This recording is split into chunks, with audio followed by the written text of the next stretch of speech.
Hey, what's up? This is Stacy, and it has been a long week.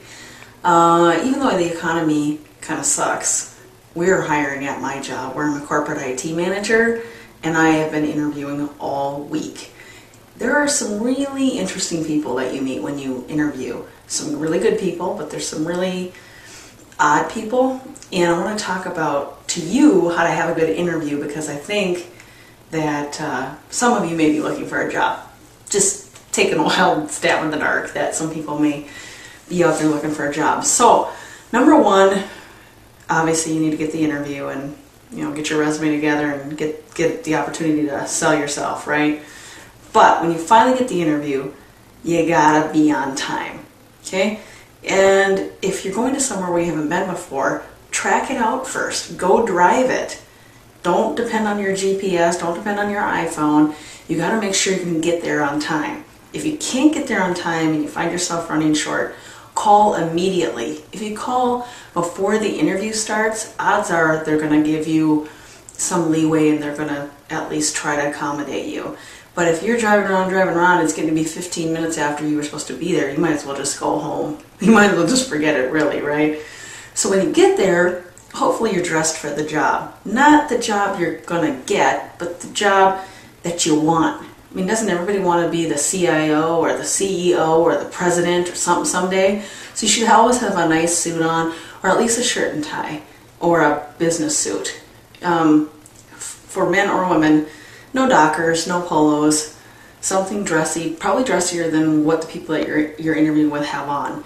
You really don't want to look like you just rolled out of bed, or that you're coming to work at Kohl's or something like that, right? You want to dress for the part. The very most important thing is don't be creepy. And you're probably looking at me and thinking, I'm not creepy, but you know what? You might be creepy. You should ask people around you if you're creepy, because if you are creepy, you need to fix that. There are some very creepy people. When you meet them, you want to put down a bowl of candy and a knife. And if they stare at the knife and not the candy, there's a problem, right? We usually decide within a couple minutes if we're really going to give somebody an opportunity based on different factors, like the creepy factor. If somebody's put together and dressed for the part, a good handshake is important, right? So women, this handshake right here, don't do that. Go back to point 2. This is creepy. So I put my strong handshake out as a corporate manager, and you grab my hand and do something like that. I don't know if you're eating my hand or what's happening.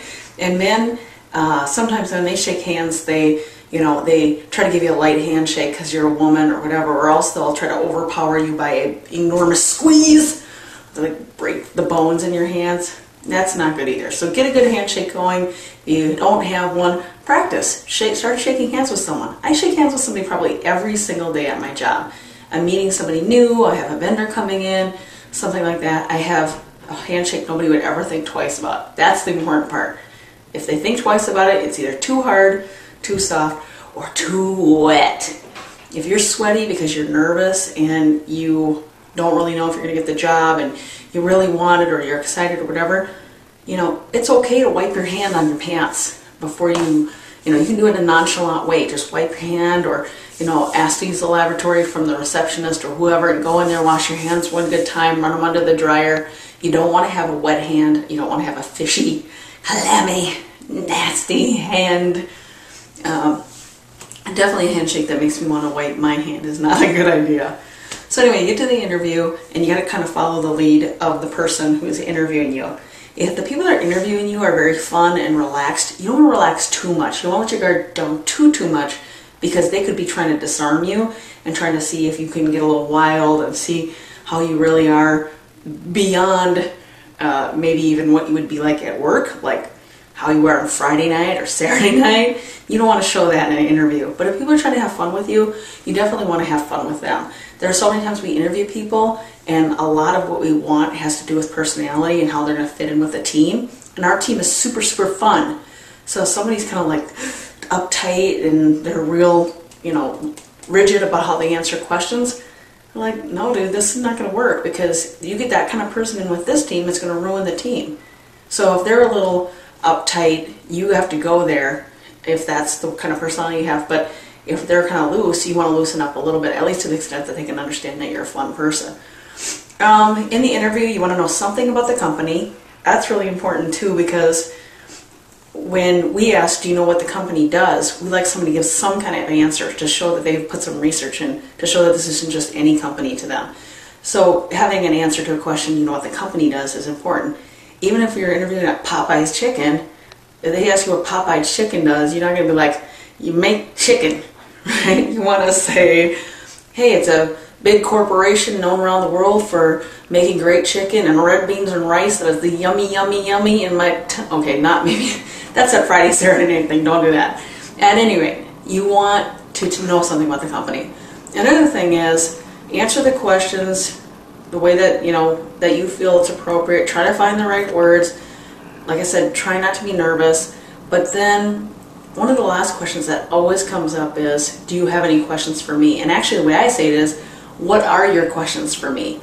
And when someone says I don't have any, that's disappointing. I just told you all of this stuff over the course of an hour. You don't have any questions for me? You haven't prepared anything? There's some standard questions you can ask anybody. Hey, what's the culture like at this company?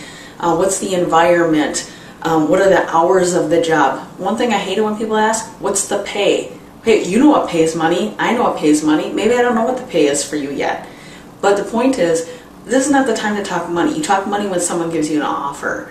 So don't talk money at the interview. I hate that when people ask that, or what are the benefits, or when can I move to the next job? It's like, if they ask you what you want to do with your career, be honest, but don't discount the job that you're getting or going for at this point. It's important that they know you have ambition, but you have to show them that you really are interested in this job. So these are just some tidbits. I do a lot of interviewing. I've probably interviewed a couple hundred people in my life. I've hired a lot of people. I've managed a ton of people. So hopefully you guys get some value out of what I'm telling you. And it was nice to kind of do a brain dump. And if you have any questions about interviewing, resumes and stuff like that, hit me up. I'll try to get back to you. And hopefully you'll be able to get a job. All right? Talk to you later. Peace.